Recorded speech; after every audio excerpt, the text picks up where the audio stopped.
Casa a la Carta y para Graining.es está con nosotros nuestro chef del día, José Teliaeche, como me dijo que se pronuncia el apellido, y quien nos va a traer con su plato insignia, que es el Campeonato Mundial de la Fórmula 1 2021, porque si ha habido un campeonato que ha dejado tela para cortar desde todos los géneros, yo creo que el 2021 se ha llevado las palmas. José, Totalmente. Estefanía Ferreira y Edgardo Ver, te saludamos. ¿Cómo estás?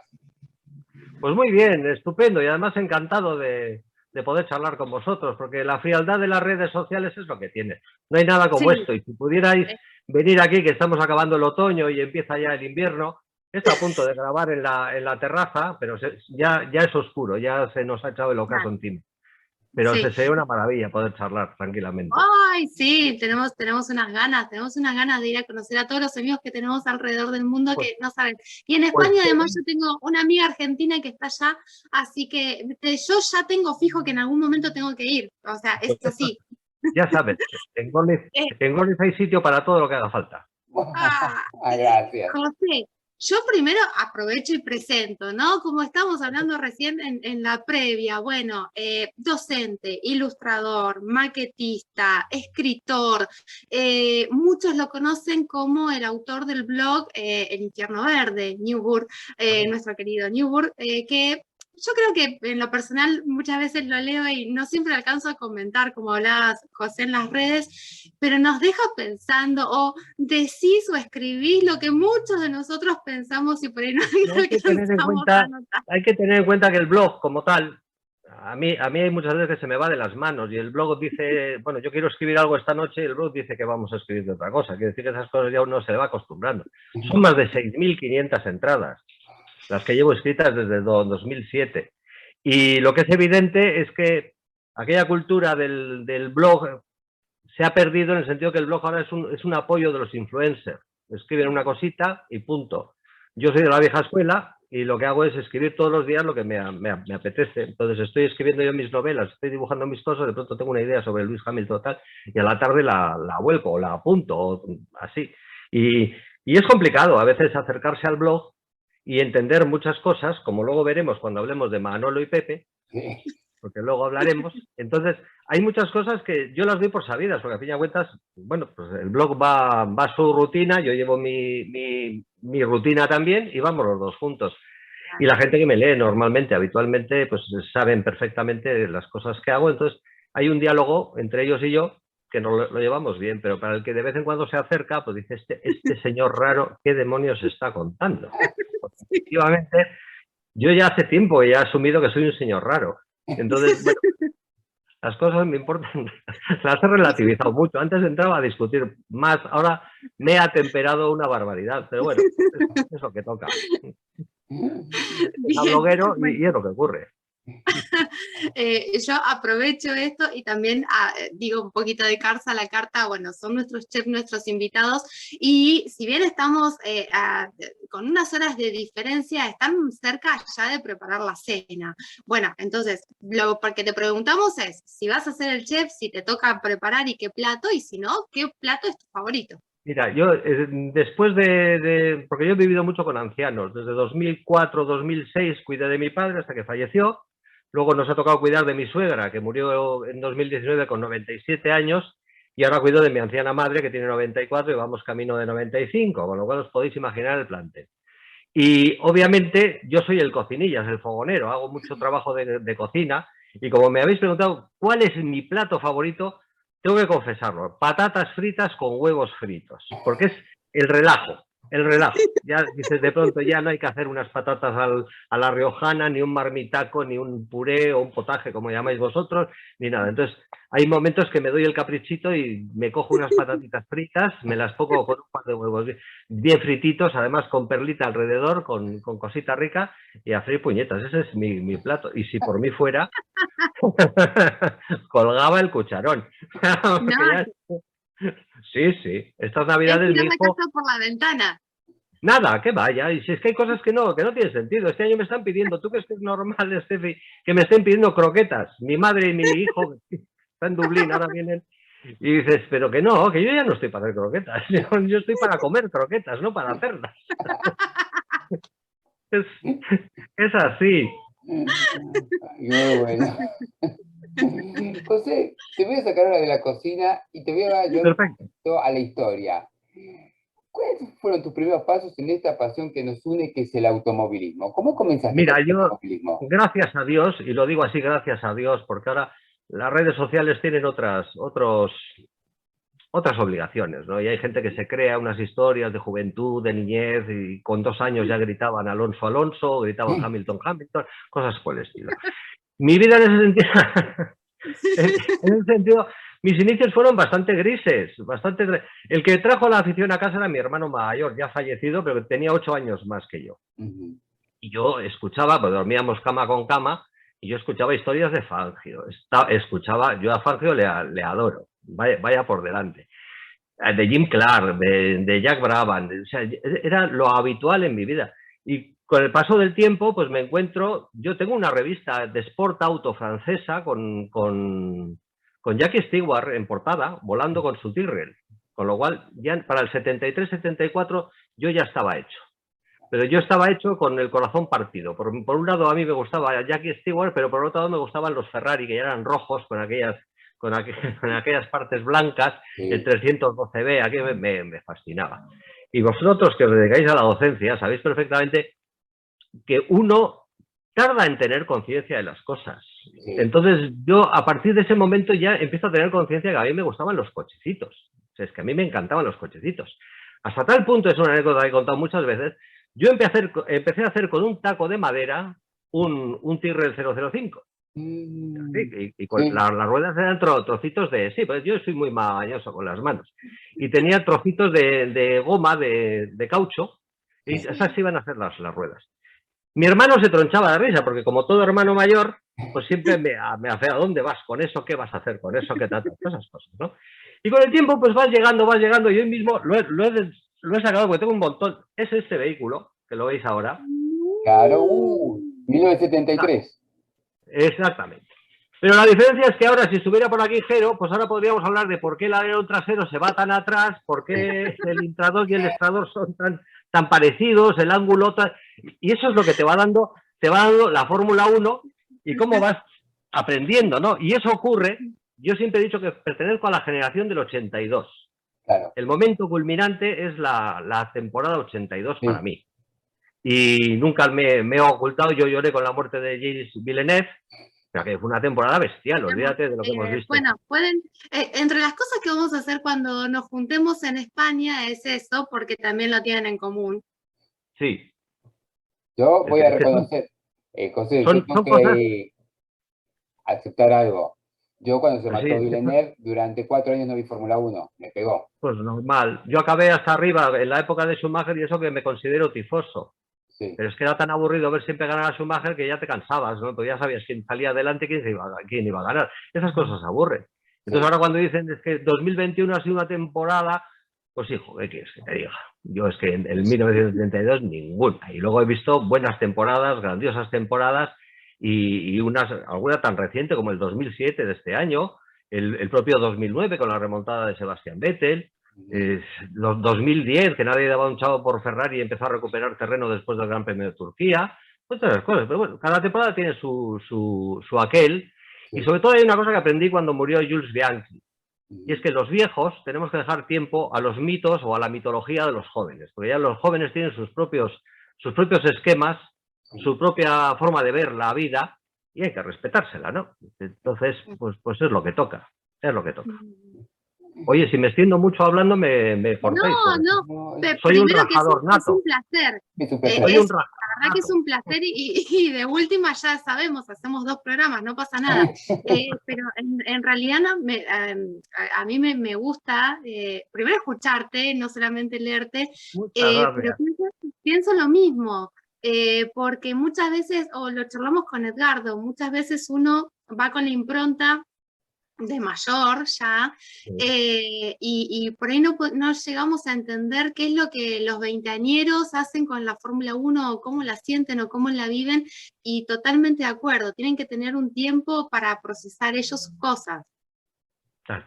Lo que pasa es que yo tengo una leyenda negra que defender, Entonces, fui en mis días el azote de la prensa inglesa y tengo que seguir azotando a los jóvenes porque luego se enfadan mogollón conmigo cuando yo he sido redactor de contenidos en Diario Motor, en Graining, en Momento GP, en un montón de sitios, en Tercer Equipo, he sido redactor de contenidos, pero como conozco cómo es el redactor de contenidos, pues a veces suelo reírme porque también es cierto que hay mucha frialdad a través del texto. Es decir, si yo esto lo pudiera hablar, pues la gente me pillaría más gracia, pero pues yo les llamé por primera vez a los jóvenes la chavalería ligera, todas estas cosas. Pero al final, y claro, me ganó muchas enemistades a lo tonto, pero bueno, espero que sean indulgentes conmigo cuando pase el tiempo. Que ahora, por cierto, se está viendo en esta valoración del enfrentamiento entre Hamilton y Verstappen, hay muchos elementos que se repiten con respecto por ejemplo, Alonso contra Hamilton en 2007, ¿no? Y sin embargo, la perspectiva de los jóvenes ha cambiado de 2017 a esta parte. Y empiezan a defender posicionamientos que éramos nosotros los que los defendíamos. Por ejemplo, hoy he leído un artículo de Eddie Jordan hablando claro, es que ha sido demasiado bueno Hamilton con el arrogante Verstappen.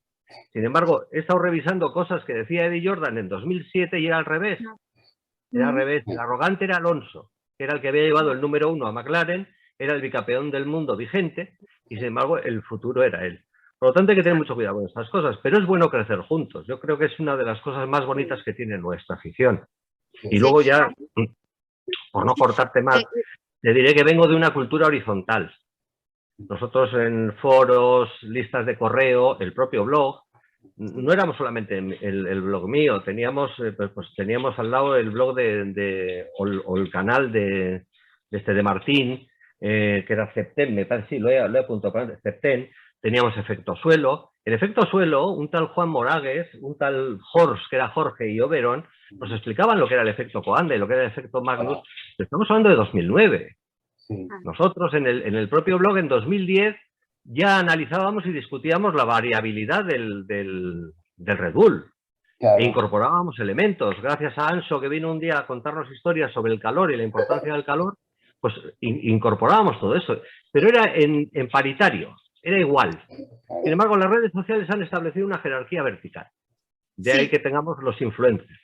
Entonces, se suben al púlpito y claro, los demás estamos para escuchar. Y no hay cabida para que podamos decir absolutamente nada. Y eso a mí me parece tremendamente injusto y sobre todo terriblemente empobrecedor. Porque todavía hablo con viejos compañeros y siempre recordamos lo mismo. Aquello era entrañable, pues podíamos hablar de 4 cencerradas, tenía alguno una idea loca y la desarrollaba el que sabía más. Y eso era, pues ibas creciendo en la afición, ibas mejorando con la afición, ibas entendiendo el deporte, ibas entendiendo cosas técnicas y por esa etapa se va pasando y hemos llegado a lo que hemos llegado hoy. Es bastante, a mi modo de ver, claro, bastante peor. Sí. No, a ver, yo coincido, me parece, bueno, si arrancamos por la parte de la afición, esta polarización que se ha visto, y lo marcaba en mis últimos tweets, incluso antes de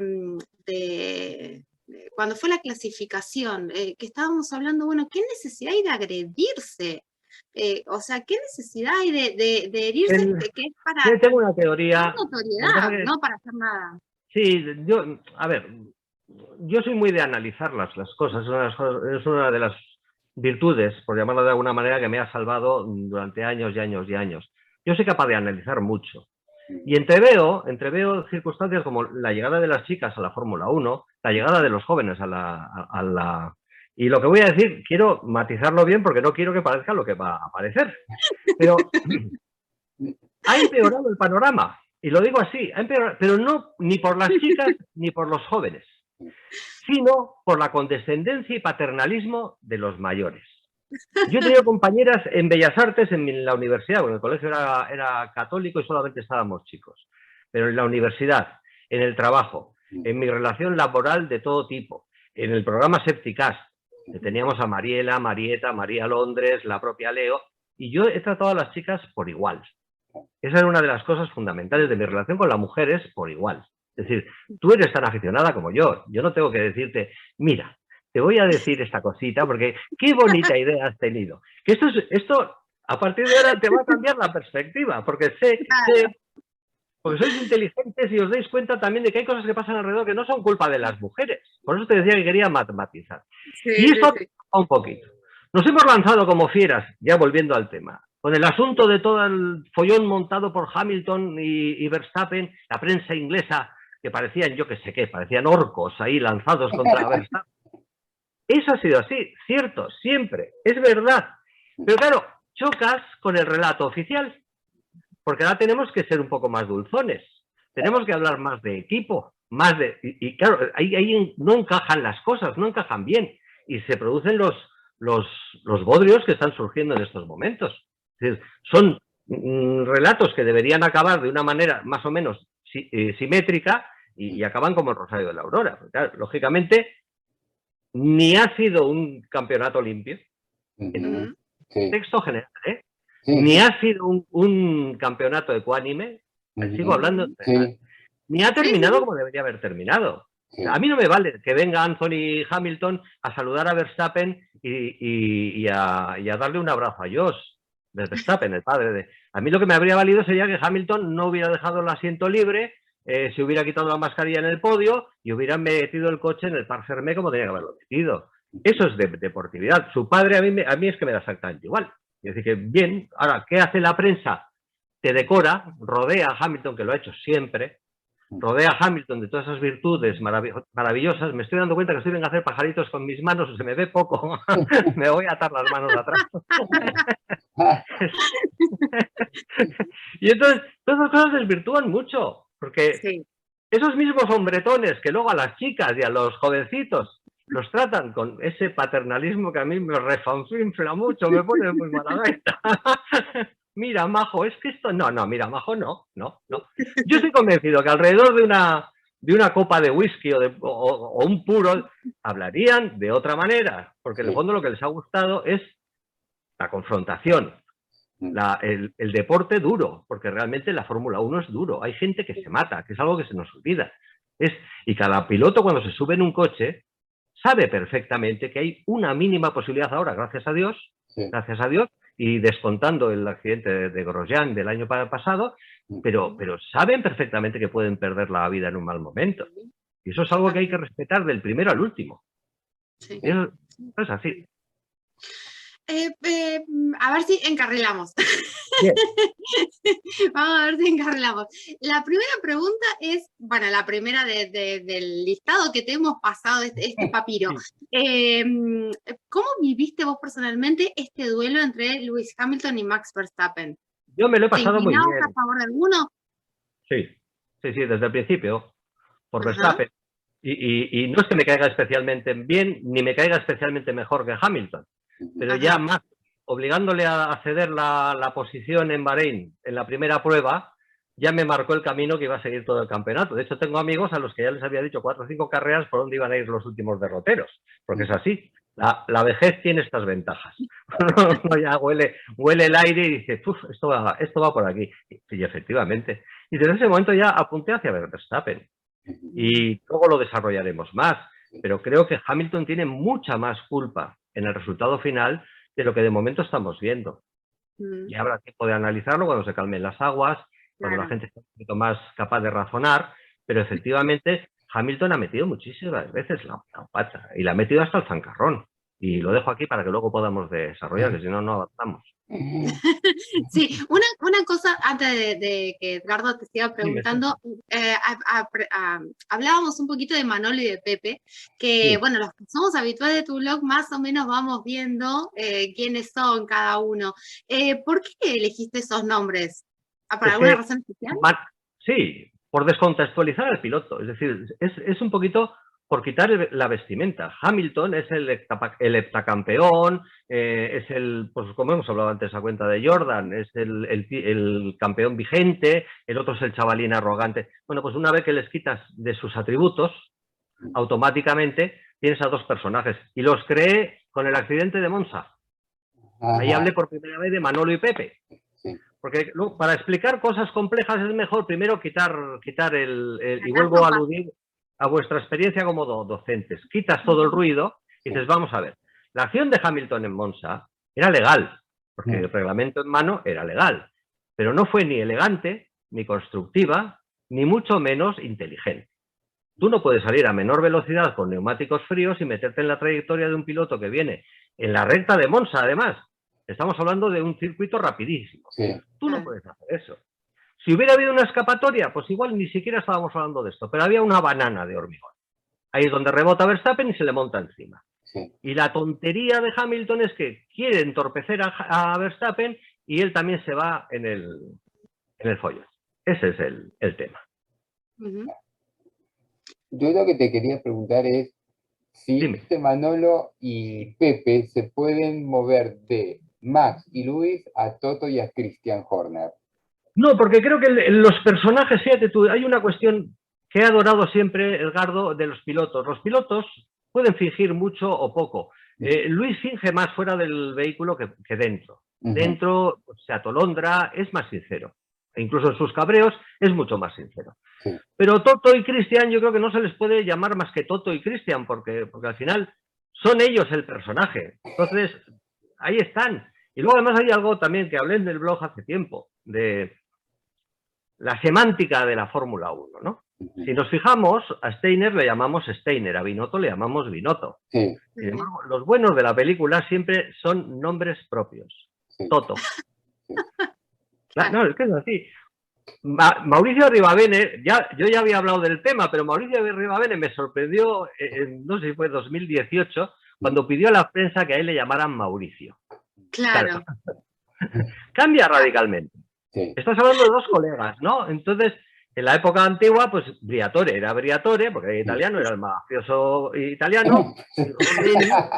Y es un señor que medio roba la empresa al difunto Ye cuando estaba convaleciente de un doble trasplante de pulmón, disculpad, pues ese era Ron. Entonces, Ron era Ron y Briatore era Briatore. Y eso en la cabeza del aficionado monta un caldo de cultivo. Construcción del personaje. Es que es así. Entonces, estás ya... Todo lo que viene de la prensa inglesa, bueno, todo no vamos a exagerar. Hay mucha gente me dice que es que odio a los ingleses. Yo no odio a los ingleses. Me encanta Hugh Laurie, el que hacía Doctor House. Me encanta Stephen Fry. Cantantes Queen, yo qué sé, bueno, los Rolling, los Beatles, de actrices Emma Thompson, Elena Bonham Carter. No, hay muchas cosas. Lo que pasa es que nos pasa ahora mismo en España y supongo que pasará en Argentina, no estoy al tanto de vuestra... Hay españoles que se consideran más españoles que los demás y en Inglaterra hay ingleses que se consideran más ingleses que los demás. Y entonces siempre tendemos a ver al inglés que se considera más inglés como si ese fuera realmente el exponente de lo anglosajón. No es cierto. Pero yo desde el blog pues tengo que darle, ya que cuando saco el látigo y saco el palo, pues empiezo a dar a todo el mundo, ya me meto con los anglosajones y me quedo tan pancho. Volviendo al tema. Entonces, te das cuenta inmediatamente que lo que es el discurso de la prensa anglosajona, grosso modo, pongamos hasta un 86, es tendencioso, pero desde las primeras comas, porque siempre utiliza subterfugios. Siempre te está dando a entender cosas que no te las dice claramente, pero te las deja. El otro día cuando hablé del artículo que le dedicó, cuando le dedicó el otro día a Kevin Turner, el director de Autosport, que es el director de Autosport, que no estamos hablando de una persona cualquiera. Los 3 enlaces que aparecían en mitad del texto eran 3 enlaces que llevaban a 3 críticas a Verstappen. Entonces, los que hemos tenido contacto con este mundillo sabemos perfectamente que eso no se hace por casualidad. Dice, pues mira, vamos a poner 3 enlaces. No. Vos querés fomentar la opinión, vos la estás llevando para un determinado enlace. Exactamente. Entonces, hay un lenguaje por debajo del lenguaje oficial que es el que te está dando pautas de comportamiento que te dice, este tío no viene limpio, como decimos aquí. Tal cual. Yo creo que en parte toda esta guerra se ha dado también como efecto Netflix, si le ponemos algún nombre o algo por el estilo, ¿no? A mí lo que me lleva a la reflexión es, bueno, ¿esta guerra ha sido realmente real o fue construida para el efecto Netflix? No, yo voy a ir más lejos. Sí, yo te diría que realmente vamos a considerar que la Fórmula 1 es un negocio. La gente mayor, estos del paternalismo y todo esto, siempre hablan del negocio. pero son muy reacios a aceptar que los pilotos son productos. Claro. Bien, pues tenemos un negocio con un producto y hay que buscarle rentabilidad. Entonces, Hamilton necesita una rentabilidad. Este año Mercedes-Benz ha pagado un pastizal por él. O la Källenius habrá arrugado el morro hasta que por fin soltaron los millones y todo lo demás. Y lógicamente, Luis vale menos siendo heptacampeón que si llega a ser octacampeón. ¿Qué pasa? Aquí se benefician todos, lo he dicho siempre, desde el principio del blog, siempre lo he comentado. Esto de agravios, no agravios, pues bueno, hasta un punto. Es decir, desde el momento que un jefe como Steiner acepta que su escudería vaya con el coche del año pasado, no, del anterior, y con 2 pilotos con poco rodaje, pues es un individuo que se va a beneficiar de un statu quo, que le va a dar unos dinerillos a final de temporada y allá todo, ¿no? Es que es así, es tan sencillo como eso. Luego nosotros, los aficionados, somos los que picamos y decimos, ¡oh! Mejor Schumacher que Mazepin y mejor que no sé qué. Mira, ahí es donde está el juego. Entonces, yo creo, honestamente, que este año había que rentabilizar a Hamilton y que Hamilton debería haber llegado al octavo título mundial, porque así sería más que Schumacher, se podría vender mejor como producto y cuando hablamos de producto hablamos de marketing y hablamos de un montón de cosas alrededor de la figura, de lo que es el elemento central del negocio. Es así. Totalmente. Como ahora mismo no me creo que Toto Wolff esté discutiendo por el safety car del final de Abu Dhabi, pues sino lo estará buscando posición y estará buscando poder para la siguiente temporada. Nada más, está llevando contra las cuerdas a Michael Masi y cuando consiga lo que quiere, pues ya veremos por dónde va. Totalmente, totalmente. Eso lo hablamos nosotros con Edgardo el mismo domingo, cuando empezaron a interponer las quejas.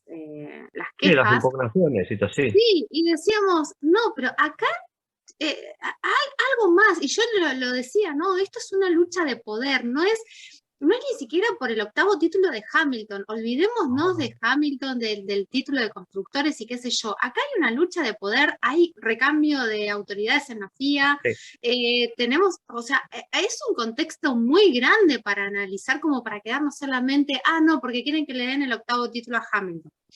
Esa es una partecita, pero nos falta todo el resto. La puntita del iceberg es, debajo hay un complejo tremendo y dentro, yo he defendido a Toto, yo he dicho, pues a mí es que estas cosas me parecen lógicas, es decir, porque Masi no actuó bien. Y no sé si me estoy adelantando, porque creo que teníamos una pregunta más. Después de Masi. Pero vamos a ver, Masi se lo puso, como decimos aquí, a huevo. Es decir, el final fue con todas las atribuciones, incluso habiendo avisado que igual había que reiniciar la carrera a una vuelta o a 2 vueltas. Bien, se le fue el tiempo encima, los comisarios actuaron. Yo creo que habría sido más adecuado hacer una bandera roja. Neutralizas, das tiempo a todo el mundo, reinicias y cada uno que se busque sus alubias. Pero bueno, una vez que te has metido en ese follón, se metió solo más sí, y para mí se metió en un charco demasiado grande, lo hizo fatal. Y normal que Toto Wolff lo empitonara desde el primer momento. Sí, porque además es algo que ocurrió desde el principio de año, ya desde el momento en donde dejó lugar para que lo manipularan, tanto uno como otro, porque ninguno de los dos, ni Toto ni Christian, son trigo limpio, pero desde el momento en donde se quedó y se dejó llevar por uno o por otro, ya ahí se perdió toda perspectiva de lo que tendría que ser un reglamento, que precisamente son reglas justas, teóricamente justas para todos. Sí, pero yo siempre recomiendo que hay que leer el abuelo me enseñó, el abuelo Martín, el compañero de Twitter, siempre anda con el reglamento y cuando tengo alguna duda le suelo llamar a él, porque él sabe mucho mejor que yo. Pero si lees el reglamento, el otro día puse un enlace porque había gente que dice, es que no habéis leído el reglamento. Y esa es la misma gente de la que hablaba antes, que seguramente tampoco ha leído el reglamento. Claro, dices, a ver, es que el reglamento, tú lees el reglamento y te das cuenta de que todo está supeditado siempre a la figura central. Hasta el punto, os voy a contar una anécdota. Hemos visto que en los podios está prohibida las banderas ajenas a las banderas oficiales. Sí. Pero en Holanda, Verstappen se puso la bandera de Holanda. En Abu Dhabi, Verstappen se puso la bandera de Holanda. Y en Brasil, Hamilton fue el que sacó la bandera brasileña para pasearla con los aficionados. Bien, el reglamento es el que es, pero quien tiene la mayor potestad para decidir lo que pasa en el podio y lo que no pasa en el podio es un señor que se llama Alexander, es que tengo que apuntarlo, Molina, que es el Master of Podium Ceremonies. Entonces, este individuo tiene al final la potestad última, y si a este le parece bien, dice, pues vale, hacemos esto. ¿Qué pasó en México en 2019? Hamilton es alzado con su coche en una ceremonia que parecía aquello el final de los Juegos del Hambre, ¿no? Entonces sale así. Aquello era propio para un final de campeonato, más que para una carrera. Porque al final, además, le quedaban un par de puntitos que no pudo certificar hasta Austin. Sí. Bueno, ya se ha quedado esa ceremonia en México y se ha aceptado. Pero quien tuvo que dar el placet, en México, en aquel momento, tuvo que ser el jefe de ceremonias. Porque para saltarte un poco el reglamento tienes que tener el apoyo de la FIA. Entonces, el mecanismo del código deportivo es idéntico. Todo tiene salvaguardas en el sentido de que al final es Michael Masi quien puede decir que sí y que no. Y lo escribí en su día, y ya termino con este apartado. Michael Masi es demasiado bueno para ser malo, si se me entiende. Porque a Charlie Whiting, que ahora estamos con el tema de Charlie Whiting para aquí, no le temblaba la mano. Si hoy tenía que decir que yo, por ejemplo, que escaseo pelo, tenía que llevar melena y por eso estaba castigado a 5 puestos de parrilla en la siguiente carrera, pues Santas Pascuas. Pero como en 2 carreras después le conviniera que yo fuera, pues otra vez con el tejadito bien enseñado, volvería a cambiarlo, porque era un prevaricador nato. Entonces, ese es el problema que tiene Masi. Masi le viene el puesto de malo de la película demasiado grande. No sabe actuar. Y se deja milanar por Toto por radio, por Cristian por radio, y no, cuando eres autoridad, sí, como suelo decir yo, cuando haces las cosas mal, hasta el fondo, porque ya, ¿para qué vas a andarte con... No hay punto medio ahí, o lo haces todo bien o todo mal, pero hacerlo todo. Tenéis una hija pequeña ahora todavía, cuando sea adolescente, que ya, claro, yo el mío tiene 31 años, ya pasé por aquella época, pero te das cuenta que hay momentos que yo no haría en la vida cosas que he hecho con mi hijo, pero oye, había que tirar hasta el fondo. Y dices, es que, claro, porque te estás jugando tu crédito. Claro. Como padre. Claro. Ese es el tema. José, pero no sería que cuando estaba Charlie Whiting, justamente controlando la Fórmula 1, Charlie Whiting estaba antes que Mercedes y que Red Bull. Cuando llega este muchacho Michael Masi, ya Red Bull está consolidado, Mercedes también, tiene mucho poder, y de ahí es el último chico en la cuadra y lo empiezan a manejar de un lado para el otro. Masi ya estaba con Charlie y por lo tanto aprendió mucho. Yo creo que ha caído en la trampa el australiano Michael Masi ha caído en la trampa de lo que hablábamos antes de las mentirijillas de la Fórmula 1, la regeneración supuesta que iba a traer Liberty, que no ha regenerado nada. Entonces, le ha caído un puesto complejo, porque claro, tienes que lidiar con lo que tienes que lidiar, con un imperio como Red Bull, con un imperio como Mercedes. Es decir, que al final no es un trabajo fácil. Y ahí es donde yo le veo que le faltan lo que hay que tener pues para ser malo, de verdad, para decir en un momento dado descaradamente, mira, hablando en plata y discúlpame, te jodes. Esto es así y te jodes. Ya está, punto. Y no me lo discutes y ya está. Eso se lo dices 3 carreras antes y no llegamos a Abu Dhabi. ¿Qué ocurre en Abu Dhabi? Lo primero, Hamilton se pasa a la torera, la curva, no me acuerdo qué curva es, de la curva 2 de la chicane, ¿no?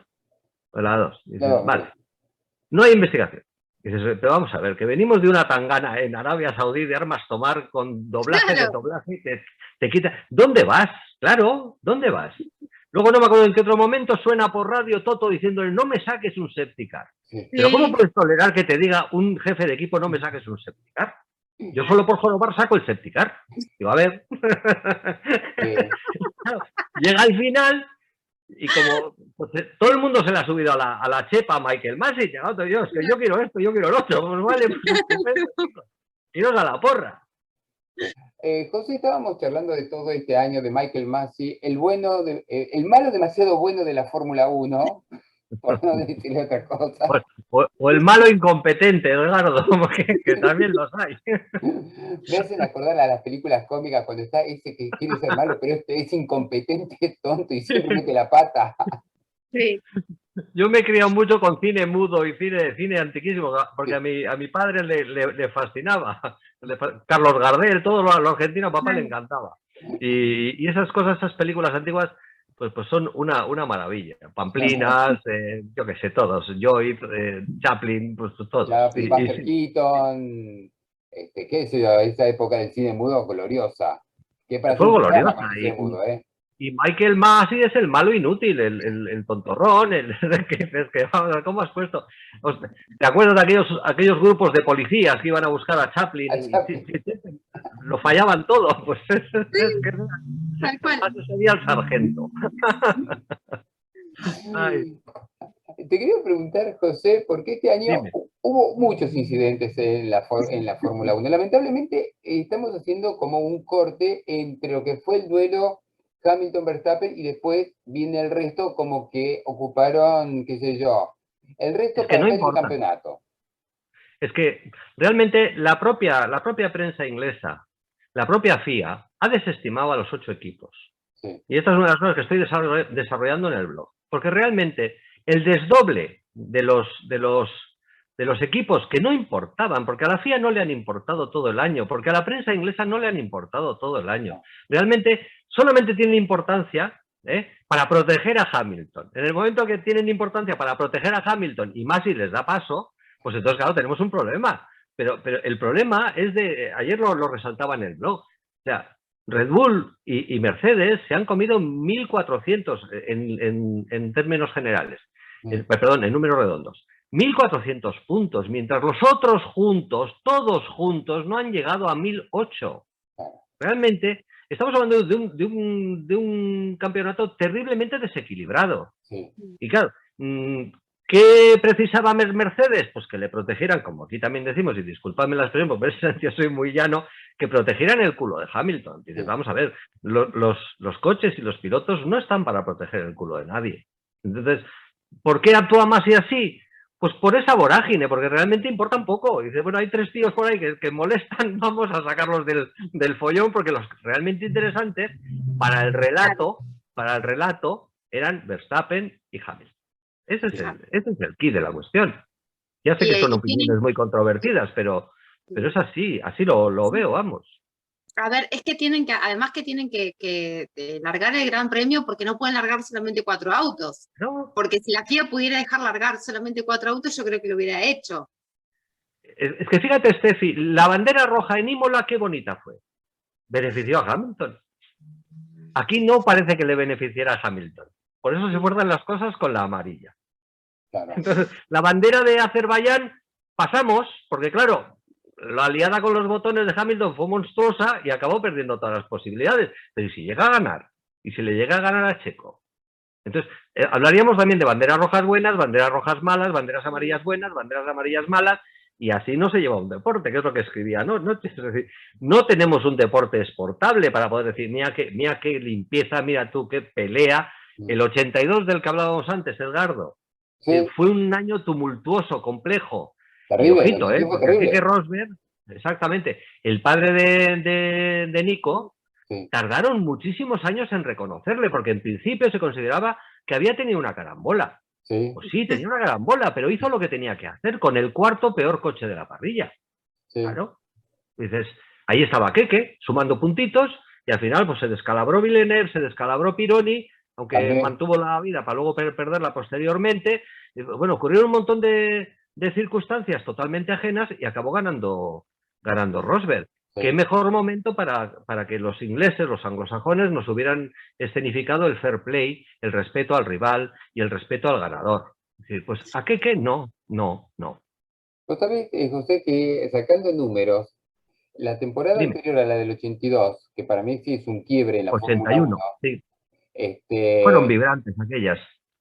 Para mí era, como yo siempre digo, para mí fue la Fórmula 1 que a mí me llevó a la Fórmula 1. Yo no sé si Sí. hoy en día con esta Fórmula 1 yo me hubiera acercado. Lo tengo que reconocer. Donde hay 2 pilotos que corren y nada más. En esa época hacías, qué sé yo, donde ponía la mano sacabas un piloto y un piloto ganador. Lo encontrabas a Lafitte, lo encontrabas a Watson, lo encontrabas a Andretti, Peterson, Reutemann, Villeneuve, Scheckter, y sigo haciendo lista y seguimos haciendo lista. Hoy en día lo sacás a Hamilton, a Verstappen, por ahí de casualidad un regalito para Pérez, un regalito para Bottas y exactamente. se termina la historia.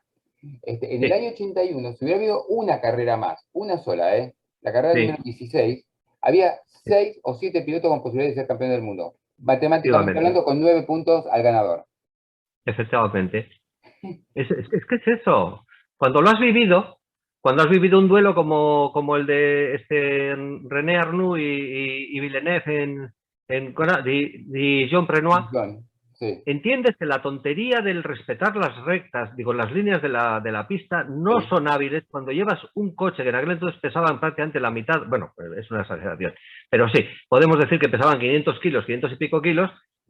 Ese coche tiene unas inercias, es física. Sí. El piloto está para controlarlo, pero Sí. obviamente si estás metiendo un empuje, Jero nos lo podría decir ahora mismo, pero tendríamos 900 caballos o lo que pueda tener en estos momentos, ese coche se te va a salir en una curva. Sí. Y si quieres espectáculo, como teóricamente dicen, pero luego les estás pegando tijeretazos por todos los lados, pues queda horripilante que le dejes a Hamilton que se pase la piscina, como se la pasó en México, no sé si fue en 2017, en la curva 1. Sí. Y ahí se fue y luego decía Charlie White, y no, si no ha ganado ventaja. Pues no, pues menos mal que no ha ganado ventaja. Pues si la llega a ganar, ¿qué hacemos? Son esas cosas. Hubo 2 carreras en esta temporada que para mí creo que me llevaron a lo más profundo de la Fórmula 1 en años. Una fue Sí. Bélgica y otra fue Arabia Saudita. Sí, ¿te parece que la realidad esta que trataron de armar como para que en mi criterio llegaran los dos con una distancia de 5 puntos fue lo que arrastró a este desastre? No, fíjate, y no porque lo tenga que decir ahora toro pasado, tengo cantidad de gente que os podría comentar que lo he venido diciendo antes. Hay un punto de inflexión en la temporada, independientemente de que Spa-Francorchamps sea una monstruosidad, se mire como se mire. Dices, bueno, pues, aparte de tenernos 2 horas y pico ahí esperando como canelos para rodar una vueltecita y empezar a repartir puntos, pues fue una monstruosidad. Dices, vale, estupendo. Pero bueno, todos entendemos que las Pirelli no funcionan, que el tal y que el cual, y bueno, bien, vale, pues aceptas, vale. Arabia Saudí me molestó más por la cantidad de mentiras, a mi modo de ver, lógicamente, se vertieron al final. Porque realmente tú estás llevando a 2 pilotos a un enfrentamiento tú a tú, toda la prensa anglosajona cacareando el Senna Prost de 1989 prácticamente todos los días. Pues hijo mío, ¿qué esperas? Si estás esperando un Senna Prost, cuando llega el Senna Prost, lo menos que puedes hacer es aplaudir, no ponerte ya de parte, ¿no? Claro, y empiezas a decir, oye, que Verstappen es muy malo, malísimo. Y dices, vamos a ver, seamos un poquito sensatos en esto. Para mí el punto de inflexión es México. México. En México, Hamilton ya ha perdido el campeonato, o lo tiene perdido. Se va de largada hablando de Verstappen, se va de largada hablando también de Pérez. Y en ese momento es cuando empiezan a recibir las ayuditas. Lo que pasó en Brasil, con ese motor estrepitoso que no ha sido nunca investigado, que al menos por decoro podías vigilar la unidad de potencia, que el año pasado nos pusieron a los de Ferrari fritos y el anterior también. Pues no, este año nadie ha investigado nada, porque no hacía falta investigar nada. Ese motor es un monstruo. Y era un monstruo, claro. Pasamos de Brasil, ¿cuál fue la siguiente carrera? Qatar. Qatar, Arabia Y sale Saudita. el merluzo de Hamilton y te dice, no hemos usado todavía el motor de Interlagos. Como diciendo, pues esperaros que venimos con el de Interlagos. Y no me acuerdo qué incidente ocurrió en entrenamientos y le dan una primera amonestación. Cuando, no sé si fue en Imola o unas carreras antes, me parece que fue a Gasly al que le retrasaron 5 puestos en parrilla. Bueno, se me ha olvidado, lo de Interlagos ya, el merequetén es cuando tenemos le llamamos sprint race, pero realmente es sprint qualifying. Claro. Forma parte de la calificación. Sí. Bien, tú tienes un problema con tu coche, el alerón trasero famoso que tocó Verstappen, le castigas, tú no puedes dejar participar a Hamilton en la sprint qualifying porque es calificación. Claro. Le metes el retraso para el domingo y punto pelota, pero no, son ayuditas. Y por eso recalco esta serie de circunstancias, porque para Arabia Saudí había un problema. Verstappen tenía obligación de acabar la carrera. Iba primero, pero necesitaba sumar. Y es donde creo que Hamilton actuó contra Verstappen con inteligencia de piloto, lógicamente, nada reprochable, intentando originar que Verstappen se fuera fuera o no acabara ninguno de los dos, porque para Verstappen era crucial. pero en Abu Dhabi ya no. En Abu Dhabi un doble DNF significaba victoria de Verstappen. Sí, Claro, ¿Entiendes? ¿O entendéis? sí. Mejor dicho. Y ese es el problema que a mi modo de ver marca el énfasis que hicieron los anglosajones con las cerderías supuestas de Verstappen y con todo el follón. Amén de que Jeddah no me parece un circuito como para disputar una carrera de Fórmula 1, pero eso ya es otra opinión.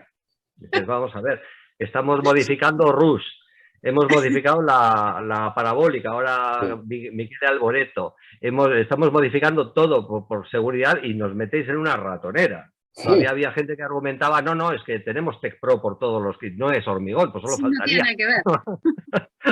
Solo faltaría, te ponen una llana y un poquito de yeso y según vas pasando por las paredes las vas raseando, como decimos aquí, las vas luciendo.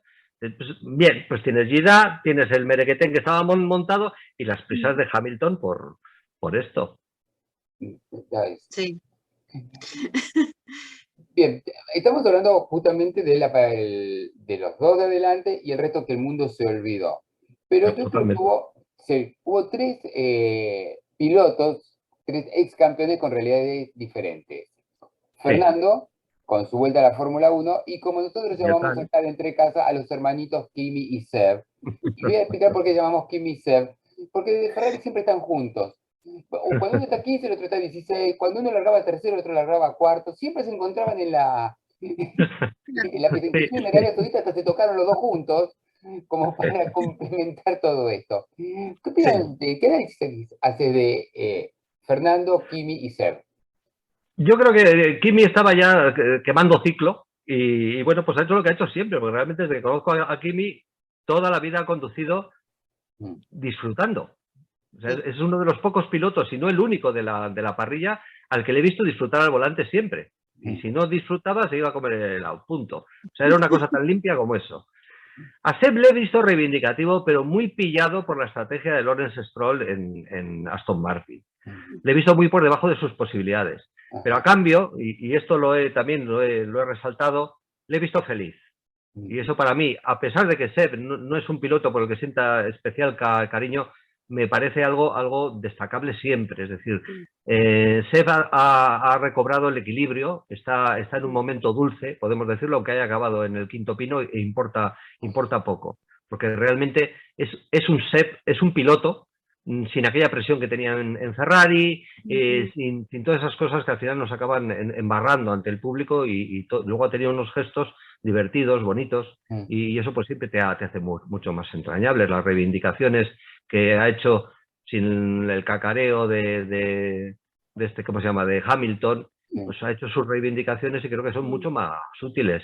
Las 6 chicas que había también alguien que criticaba, es que serán hijas de jeques, es que me da exactamente igual, las 6 mujeres que se sentaron, 5 eran, las 5 mujeres que se sentaron y recibieron durante 2 horas, 3 horas o 4 lecciones de un cuádruple campeón del mundo, no lo olvidarán jamás. No. Y no son ellas, serán sus compañeras, sus hijas, sus amigas, sus madres. Al final estás generando un movimiento mucho más productivo que, a mi modo de ver, y repito siempre, porque esto hay que matizarlo mucho, los postureos que nos ha tenido acostumbrados Hamilton, de quién se arrodillaba, quién no se arrodilla, es que no, es como ahora mismo lo de la Latifi, que hablaremos luego posteriormente.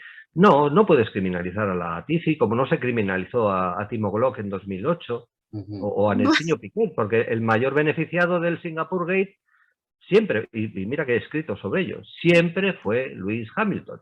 Porque cuando pedía a Massa que se quitase esa carrera, yo, y lo he confesado inicialmente, y lo tenéis en el blog, yo pedí una vez que se descubrió el tomate del Singapore Gate, pues yo pedí también, como todo el mundo, pues, quitar esa carrera. Pero claro, si le quitas esa carrera, Hamilton se quedaba detrás de Massa y perdía su título mundial. Claro. De manera que tenemos que ver, ¿hay un beneficio? Yo creo que es discutible, y lo he argumentado muchas veces, porque a mí me chasqueaba que Fernando no renunciase a esa carrera. Se sentía orgulloso. Pero claro, analizas y dices, 70 vueltas es la carrera completa. ¿Cuándo ocurre? En la 14. En la 14. Y Fernando no sale primero, sale quinto. Del lance, de la recuperación, sale quinto. Y luego hay otro, a la vuelta no sé cuánto, 50 y tantos o 60, hay otro safety car. Sí. Dices, es mucho forzar las cosas para decir. Claro, yo entiendo al piloto que lo ha peleado, que se ha peleado, estamos hablando 70 menos cada 14, 44 vueltas, no, 54 vueltas. 56, que me bailan los números. Una persona que ha peleado los 56, pues lógico que se sienta orgulloso. Pero sin embargo, la prensa anglosajona otra vez vuelve a quitarle importancia, a cargar las tintas sobre el malo de la película, pues siempre tienen que tener un malo, y nos escamotean el dato esencial. Y es que Hamilton, sin esa carrera, no habría sido campeón del mundo. Como sin el error de Toyota a la hora de ponerle neumáticos decentes a Timo Glock, tampoco habría sido campeón del mundo en 2008. Es así. O así lo veo. Vos sabés que estábamos hablando, bueno, en lo que es el resto del parque, y yo creo que también, esto un poco en relación a lo que venimos hablando, ¿no? Lo de Masi, lo de la FIA y demás, es porque Ferrari no ha estado en la lucha, no ha estado en la pelea, ya desde hace bastante. Hace poco tuvimos una conversación en Twitter, tú y yo. Mira, yo nunca hago caso de... Porque es que lo de Ferrari es un mundo, por eso a mí me resulta tan atractiva. Primero, hay que discriminar. Información que viene de los anglosajones sobre Ferrari siempre va a ser mala. Ferrari o es tonta un año o es tramposa al siguiente. No cambian. Tienen un guión establecido.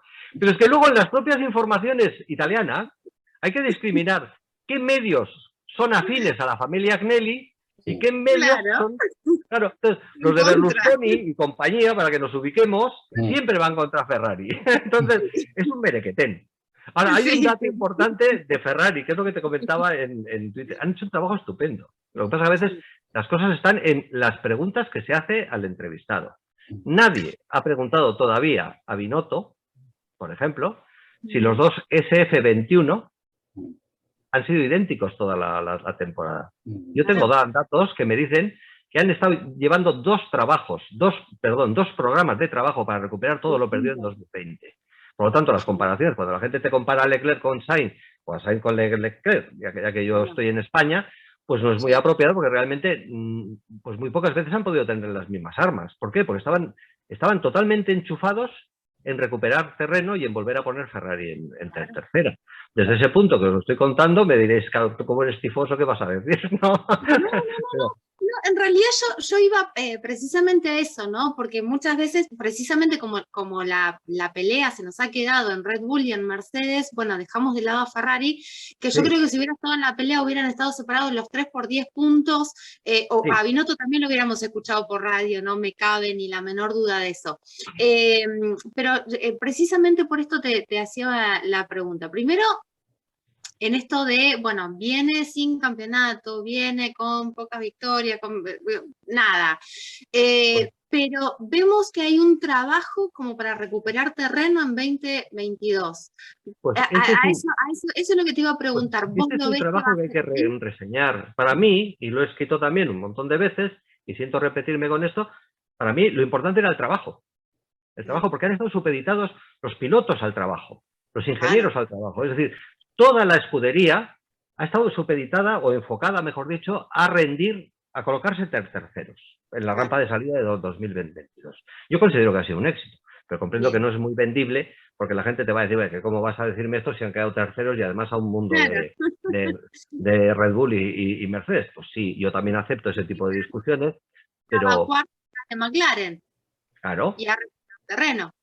Claro, pero McLaren ha llegado a un punto en el que ha rendido todo lo que tenía que rendir, ya bueno, se ha dejado llevar y punto pelota, tampoco podía hacer más, como tampoco ha hecho más Alfa Tauri, que me sorprendió, porque han estado trabajando muy fuerte hasta prácticamente el final y llegados ya a las dos últimas carreras han aflojado, pues porque ya, bueno, ya son sextos, no les interesa hacer más complicaciones, o complicarse más, mejor dicho. No están apuntando ya para, o sea, sabiendo que ya no tienen posibilidades y ya tienen una suma de puntos que le den los dólares necesarios, apuntar ya directamente a un trabajo 2022 y el 2021 lo cuelgan.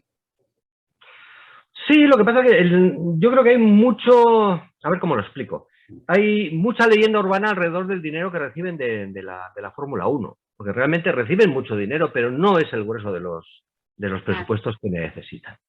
Entonces, Obviamente cada puntito es una cantidad de millones interesante y todos van a luchar por ellos, pero no es esencial, no es esencial. Para un equipo de Fórmula 1 es más esencial la visibilidad. Entonces, cuanto más visible eres, más patrocinadores vas a tener, más sponsors vas a tener. Con lo cual, la Fórmula 1, ahí es cierto que les da a los 8 equipos que decíamos antes, porque normalmente son los que están siempre en el fregado, lo que yo llamo la montonera, están todo el día peleando, dan espectáculo y tienen su tiempo suficiente y su espacio de y ahí es donde realmente se nutren de la cantidad de dinero necesaria, más que de lo que les da la propia FIA. Por lo tanto, valorar el dinero que... Perdón, FIA no, Liberty en este caso. FOG, ahora se llama FOG. Entonces, sí, es que están cambiando antes de Fórmula One Management, ahora es Fórmula One Group, No. que es una Acá en loco. Argentina estamos hasta acá de siglas, así que no te preocupes. Es que es una locura. Y esto nos lleva a otra cosa. Acordaros del grupo de estrategia. El grupo de estrategia está conformado de una manera muy desigual y cuando viene Liberty dice, bueno, ahora entran todos. Resulta que han pedido la disolución del grupo de estrategia porque ya no interesa que estén todos. Es que es así, son las cosas de la Fórmula 1. Pero volviendo al tema del dinero, hay unos programas con el dinero que tienen, pero volviendo a lo que decíamos hace un rato, a cuenta de Steiner y a cuenta de Haas, realmente a mí me apena mucho. Porque son equipos a los que no les interesa competir, solamente les interesa pasearse por los circuitos, pasear a sus pilotos, tener un par de momentos deslumbrantes y poquito más. Y eso para mí, pues eso, pues no me satisface. No, es triste. Llega un punto en donde es triste. Es que es así. Pero es que lo estás viendo temporada tras temporada. Entonces, bueno, pues llega un momento, yo entiendo que se acaba el dinero y que hay que plantearse, claro, ¿dónde poner los huevos? Como decimos también por aquí, ¿no? Y dices, ¿en el proyecto del año que viene o los ponemos en el coche, en el vehículo corriente? Pues lo normal es que a mitad de temporada, en julio, pues se hayan apeado Alfa Romeo, se haya apeado Haas y el propio Aston Martin, porque yo no tenía esa previsión, pero se ha visto que Aston Martin ya tenía el dinero ya estipulado y se ha dejado llevar posteriormente.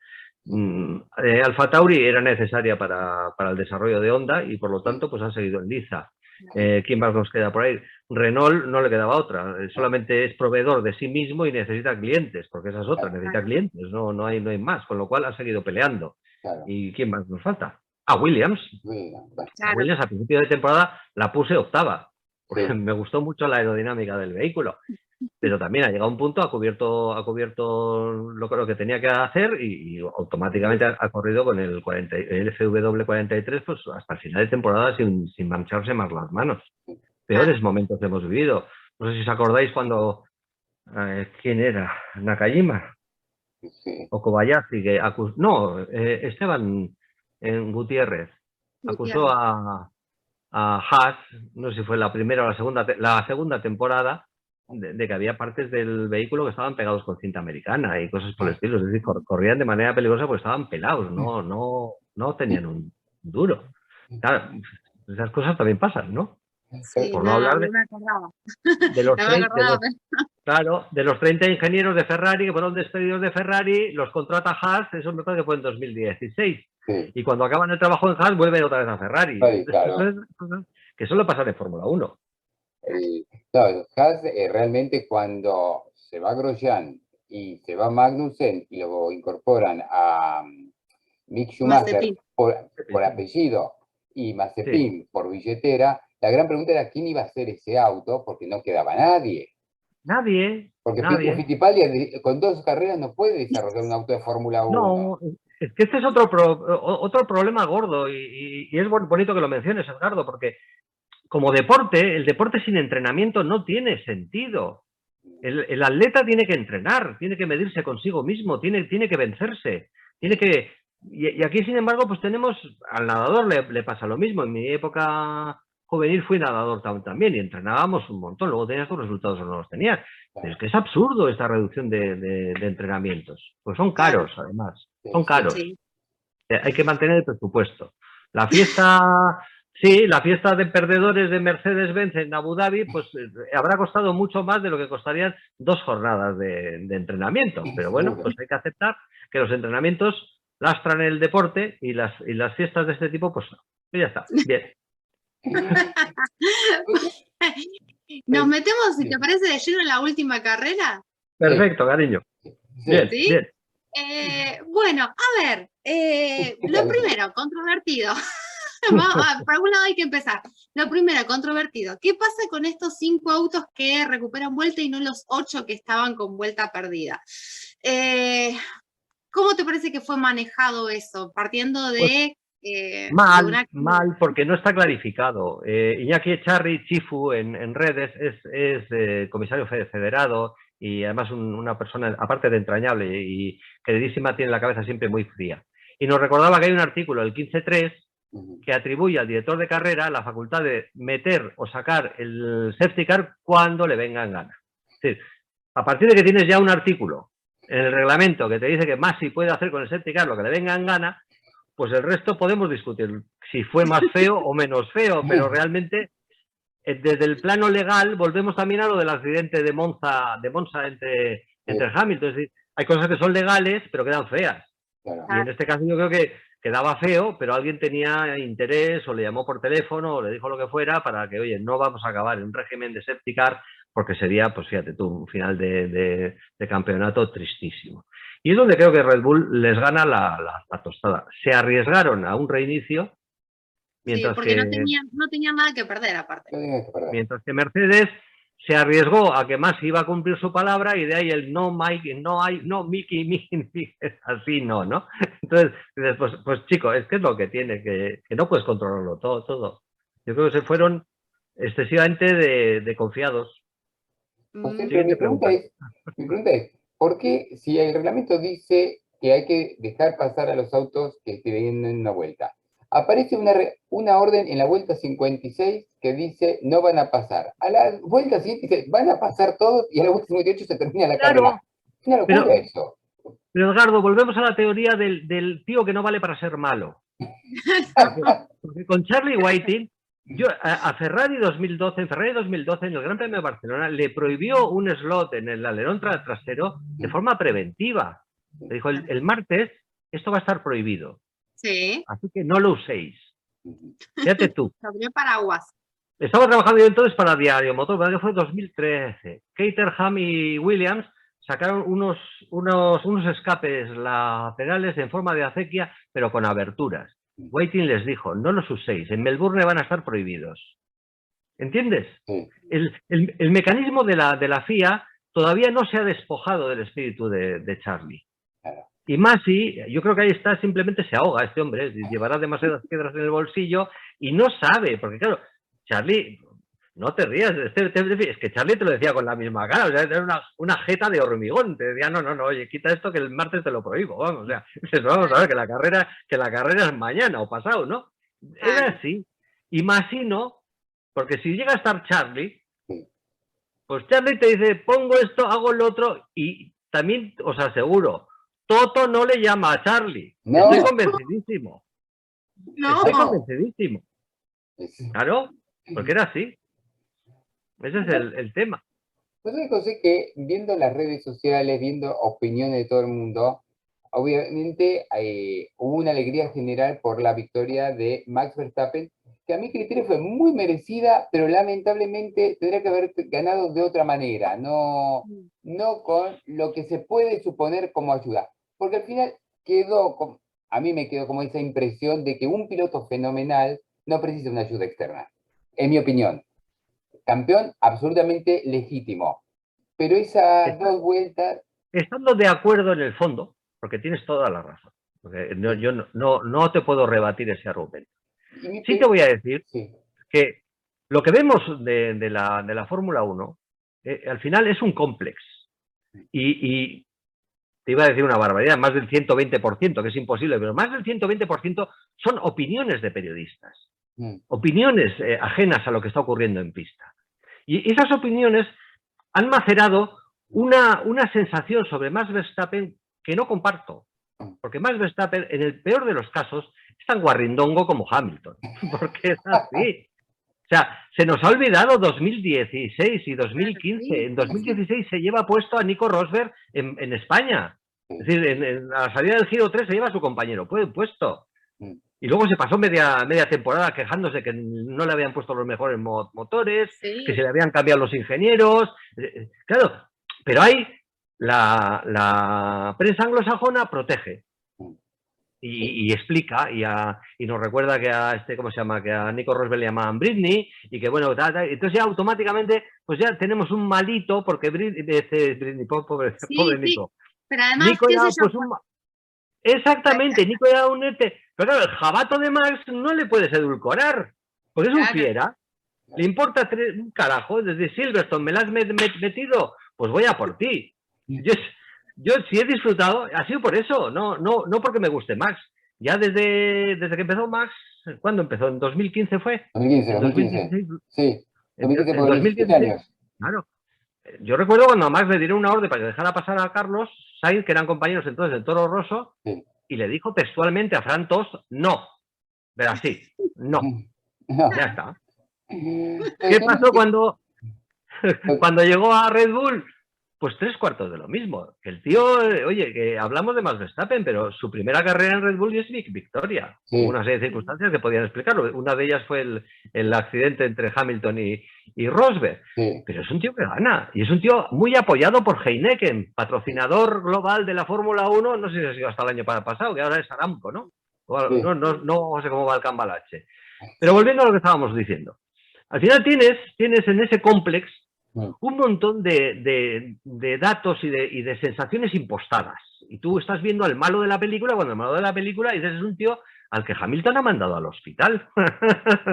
Claro, es que tampoco fue para tanto el hospital, que es la cosa antes que te monda. Dices, bueno, no, tampoco va, para 3 días que estuvo en el hospital se andaba hablando por WhatsApp y no sé qué. Dices, pues bueno, pues ¿ha estado en el hospital o no ha estado en el hospital? Bien. Entonces, te ríes, Steffi, tú, pero es que es así. Es que sí, porque cuando fue lo de Hamilton y por qué hicieron la ceremonia del podio si yo estaba en el hospital, porque me acuerdo de eso que se publicó Max y yo, y qué sé yo. Y yo decía, pero pibe, no tenés un rasguño y te estás quejando y vos hubieras hecho lo mismo si otro hubiera estado en el hospital. Y llegas a Arabia Saudí. Pero el año pasado con Román Grosjean. te enseña las ¿cómo se llama estas? Ya lo diré. Pues mira, estoy atascado ahora. Las telemetrías. Las telemetrías. Te enseña las telemetrías de Max, pero no nos enseña las telemetrías de Hamilton. No. Y te dice que ha reducido de 300 a 100 no sé cuántos, pero no te dicen cuántos metros. Claro. Porque claro, no es lo mismo pegar un frenazo brutal en 25 metros que como le vimos decelerando. Y tampoco te explica por qué Hamilton se pega al culo del coche de Verstappen cuando le estaba dejando espacio y tenía más velocidad punta. Esas cosas las apartan, no te dicen absolutamente nada y queda Verstappen como un cafre, porque luego además se lanza a todo el mundo contra él, porque a ver qué estabas haciendo. Yo hice ahí una serie de viñetitas que me encantan porque me bajo todas las carreras. Tengo carreras desde el año, la polka. Y luego voy haciendo por frame to frame. Y Max Verstappen tiene los neumáticos delanteros hacia el exterior de la curva. No está buscando la trazada, va hacia el exterior. Cuando frena, yo me imagino estaría hasta las narices del que tenía detrás y a ver, se larga de una vez. Claro.